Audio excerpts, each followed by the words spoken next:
Once upon a time, long ago, in a rich red earth on the Mbale kingdom, where the rivers ran like silver through the hills and the baobab tree watched the season come and go, there was born a boy named Okwe. Okwe entered the world on a night when the wind was so strong it tore roofs from huts and carried palm leaf across the sky. His mother died giving birth, and the villagers said it was the ancestor reclaiming her soul in exchange for a child of prophecy. By the age of 5, all of Okwe's siblings were gone, some to fever, others to famine. Only he remained, a quiet child with the eyes like still waters and hand always buried in the soil. His father, Olumo, was a farmer, not a rich one. Their land lay on the village edge where even cassava feared to grow. But every morning, father and son rose before the sun, tilling the land with patience and with prayer. The soil listened, Olumo would say, if your heart is clean. And so Okwe listened too, not just to the earth, but to the wind, the birds, and the silence of the unsaid. One day Okwe was weeding by the stream that cut through the land like a silver snake when he saw her. She wore a red wrapper, balancing a clay pot on her head, the water sloshing with each step. Her feet were bare, her face unreadable. She did not speak. She only looked, a long, still look that felt like lightning in his chest. Her name, he later learned, was Nsa. She had come from a neighboring village to live with her aunt after her parents died in a raid. Nsa was known to be quiet. Strange even, she talked to goats and whispered to the moon. But to Okwe, she was a song that the world has never listened to. Years passed. Okwe grew into a tall, lean man, the kind you wouldn't notice at first until you saw how he carried silence like a shield. His father, now old and bent, summoned the villagers. Please let my son marry.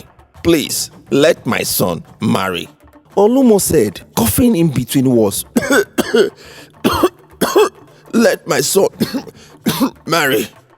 I am the last of my lane. He must plant the seed of my name before I go to meet my ancestors. But Okwe had no cattle, one of the elders replied. No goats, no barn of yam. What bride would accept poverty tied in a raffia sack? When they asked him whom he wanted, he said, Nsa. The elders laughed. That girl with no mother, with eyes like storm. But Nsa, standing in her aunt's compound, stepped forward and declared, the one who listened to the soil is the one I will follow. They were married under the palm tree at the stream where they first met. No feast, no drum, only river water on their brows and a promise sealed in the wind. Together they live, scrapping food from the reluctant earth. Villagers mocked them. Love won't feed you, love won't feed your belly. They snare. You should have married a chief daughter, young man. But Nsa would smile and say, we plant more than crops.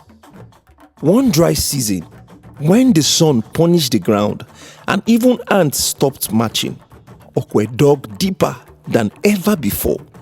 His hoe stuck something in the earth. At first, he thought it was a rock, but as he unknit it, layer by layer, he found a box.